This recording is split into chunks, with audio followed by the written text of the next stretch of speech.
muito ruim que a gente precisa ficar federalizando tudo, tá? Eu acho, porque para funcionar, você precisa ter até a ideia do SUS, uma ideia que passa por municípios, estados e governo federal. É um modelo trino, vamos botar aqui, é um modelo que, né, ele é dividido em três partes de atuação com determinações bem específicas para cada uma.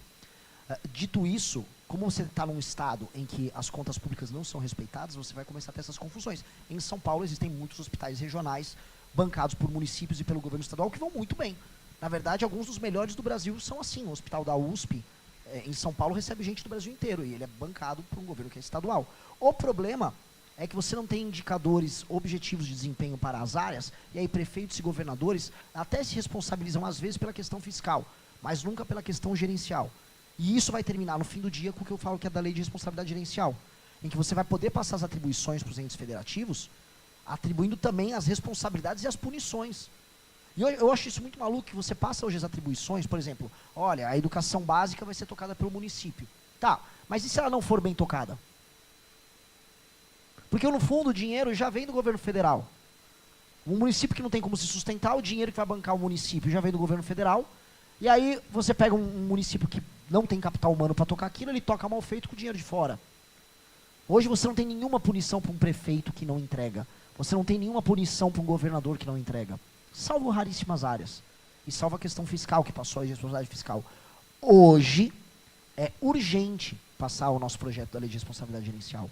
Porque todas as grandes obrigações do Estado, que passam também pela saúde, elas serão devidamente colocadas, vamos dizer, em consideração por parte do agente público, que ele sabe que ele pode se lenhar, se assumir uma responsabilidade que não consegue cumprir, ou se não consegue bater uma meta que já está estipulada para ele. Deixa eu colocar duas coisas. Primeiro, dentro do modelo do SUS, prefeito não tem que gerenciar o hospital, né? É o governo do Estado que tem que gerenciar o hospital. Média e alta complexidade é responsabilidade do governo do Estado. E, pelo menos no Estado de São Paulo, mas eu acredito que isso seja na maior parte do país, o pior que nós temos no SUS é a atenção primária. Não é média e alta complexidade. Tem problemas, média e alta, óbvio. Mas o pior está na prevenção. Porque a maior parte das doenças que chegam na média e alta complexidade não precisariam chegar, né, se você tivesse a atenção primária decente. Então, que é uma das nossas propostas, inclusive, é o prontuário único com inteligência artificial fazendo administração de fila. Outro ponto, que isso é uma coisa que ajudaria muito o SUS e que funciona nos melhores hospitais públicos do país, é você ter atendimento privado, porque assim, o sistema do SUS ele é deficitário, né? Ele dá prejuízo. Saúde pública no Brasil dá muito prejuízo e é enxugar gelo, né? E a tabela SUS, enfim, está defasada aí há mais de década, né? Então você vai fazer uma cirurgia que custa 15 mil reais, o governo federal dá 500. Então todo hospital é deficitário. Vários hospitais, por exemplo, o Hospital do Coração, da USP, em São Paulo, tem atendimento de convênio privado. Aí você fala, mas... Aí vem o discurso da esquerda, né? Mas isso aí é você mercantilizar a saúde, aí você vai dar tratamento especial para o cara privado. Para que usam o lucro do tratamento privado no hospital da USP? Para financiar o SUS. Da mesma maneira, o Hospital de Base São José do Rio Preto é um hospital privado, que atende privado, mas a maior parte é SUS, todo o lucro vai para financiar o SUS. E aí a ala SUS fica muito melhor do que do hospital que é 100% SUS. Porque o hospital que é 100% SUS é 100% déficit, não tem nada para investimento. Não tem nada para melhorar o próprio salário dos profissionais que estão lá. Agora, o hospital que é 80% SUS, 20% privado, aqueles 20% privado financiam uma qualidade muito melhor para o SUS. Então, acho que isso é uma coisa também que a gente poderia...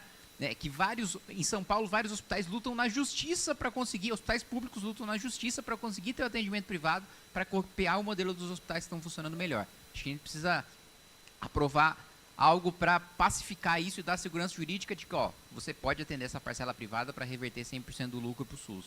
Deixa eu falar um negócio aqui rapidinho. Eu estava falando com uma galera lá no Rio Grande do Sul, né, que fizeram essa pergunta sobre saúde também, no aspecto de que você tem muita ingerência política para falar onde vai ter um hospital. E não deveria ser assim. Você não faz hospitais nos lugares certos, você faz os lugares onde tem um lobby político. Então, um determinado deputado consegue botar um hospital numa cidade que não deveria ter aquele hospital, deveria estar numa outra cidade polo, e aí ele fica sustentando aquilo com emenda. Aí você fica mandando emenda, porque metade das emendas tem que ir para a saúde, e aí você cria uma dependência daquele deputado. Não dá para redisciplinar especificamente isso? Porque o SUS não faz sentido se ele ficar sendo dessa maneira. Eu diria mais, presidente. Viu? É por isso que ele vai reformar o Estado, entendeu? Ele tá... Vocês estão vendo um react de relações governamentais aqui. Isso é uma reunião, tipo, o ministro da Casa Civil não se reuniu, a gente está discutindo. Um dos pontos, que você citou, não, o deputado Centrão vai lá, faz um hospital com emenda e depois sustenta aquele hospital com emenda. O pior não é nem esse caso. É quando o cara constrói o hospital e não manda mais emenda, aí não tem como custear. Então, assim, tem um hospital. Só que não tem médico, não tem enfermeiro, tá lá, a maca tá lá, o hospital tá lá, o oxigênio tá lá, tá tudo lá. Mas não tem custeio, né? Porque o cara gosta de cortar faixa, né? Aí não tem um incentivo para você mandar para custeio. Então, eu acho que um ponto seria, olha, só abre o hospital, só inaugura o hospital, não só na região que faz sentido, mas quando você tem o custeio para colocar depois, porque senão vai ficar uma carcaça lá. Só para a gente avisar, pessoal, nós queríamos muito contemplar todo mundo, mas por questão de tempo, a gente vai para a nossa última pergunta agora. Infelizmente, temos prazo para encerrar. Então, essa vai ser a última pergunta. Peço desculpas, já estive no lugar de vocês e às vezes pensa, pô, tem uma pergunta muito boa, não vou conseguir fazer. Então, vai ter que ficar para uma próxima oportunidade. Só avisar antes de a pergunta rapidinho, vai ter show da banda Limão Rosa agora, tá? Sabe? Lá no bairro do Santa Teresa, um lugar, assim, honrando a origem musical aí de vocês de BH, que é riquíssima. E vou falar, é de BH, o maior álbum da música brasileira, que é o Clube da Esquina, sempre foi. Que é também, vou chamar de álbum de rock, um dos 10 maiores álbuns de rock da história, tá? E tocaremos lá hoje com uma das maiores bandas da história do Brasil, que é a banda Limão Rosa também, tá? Então, quero todos lá. Boa noite. Minha pergunta vai para o Ben. Bem, hoje a nossa polícia militar, eu tenho membros da minha família e amigos muito próximos que, assim, declaram extrema insatisfação com o governo de Minas hoje, com o governo Zema. E para que a gente possa fazer esse combate, que vai ser essencial para o acúmulo de capital político do Renan, né, que é acabar com o crime para a população se sentir segura, vamos precisar da adesão dessas polícias extremamente insatisfeitas, né?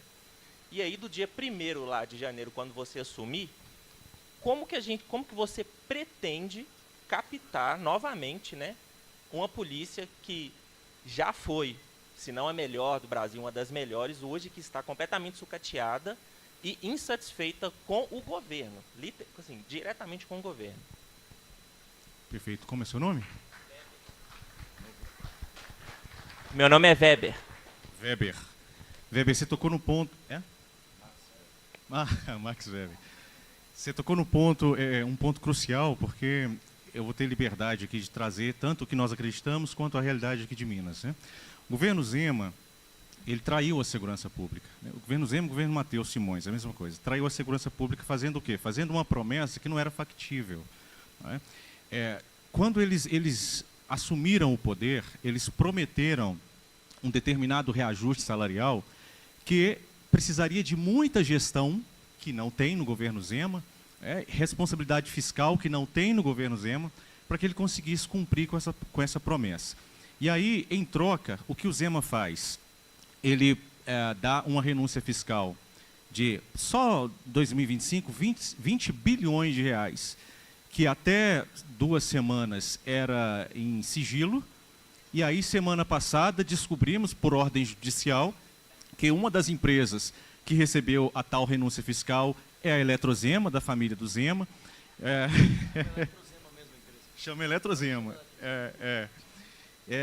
Então, igual a Zema Crédito, que também foi beneficiada pelo decreto lá do Forcaro, exatamente.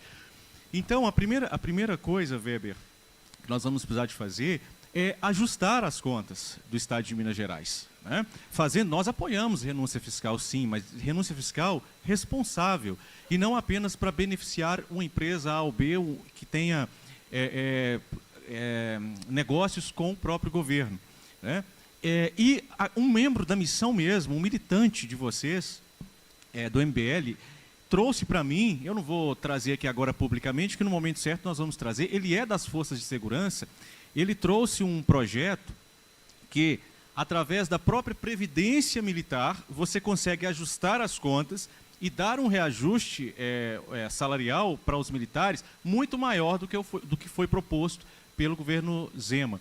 Então, 1º de janeiro, nós primeiro falarmos a verdade para a nossa tropa, né, que nós estaremos lado a lado dela, entendendo as realidades, tirando a renúncia fiscal que não faz sentido para as empresas que não faz sentido, e aplicando a renúncia estratégica e inteligente, de forma que atraia investimento para o Estado, alterando o próprio sistema previdenciário que favorece os auto-oficiais, né, porque o sistema previdenciário da polícia hoje ele favorece o auto-oficialato, e o praça mesmo, que está na rua fazendo o combate ao crime, ele é prejudicado em relação aos altos salários do auto-oficialato. Então, nós pretendemos fazer essa reforma administrativa, essa reforma na própria previdenciária, que com esta reforma inteligente você vai conseguir pagar o reajuste salarial que a tropa precisa e fazer renúncias fiscais inteligentes para que o caixa de governo seja um caixa, tenha um superávit, né, e não deficitário como a gente tem hoje. Deixa eu só falar um negócio, eu estou muito, muito feliz com a tua resposta. Não, é que você está assim, os mesmos argumentos sobre responsabilidade fiscal e tal. A gente é de longe o partido mais sério do Brasil e a gente só tem 7 meses de vida, cara. É um trampo muito grande, cara, muito, muito da hora. Renan, eu tô só vendo o Ben Mendes respondendo aqui, eu tô imaginando o nosso futuro, tô sonhando aqui, Ben Mendes chegando com a sua maletinha, seu estetoscópio no peito. Renan, vamos sentar aqui no palácio, vamos negociar. Porque assim, vocês estão tirando metade do nosso arrecadação e estão cobrando a nossa dívida. Como é que vai ser isso aí? Então, a gente ter um futuro em que a gente pode realmente resolver a maior bomba de Minas Gerais, que é a questão fiscal. E aí ele vem com esses argumentos, ele vem com racional e trazendo realmente propostas que estão alinhadas com o que a gente desenvolveu no Livro Amarelo, a gente começa realmente a falar, puta que pariu, a gente vai conseguir resolver esse país. É isso, cara, porque assim, as respostas, a gente pesquisou e a gente sabe.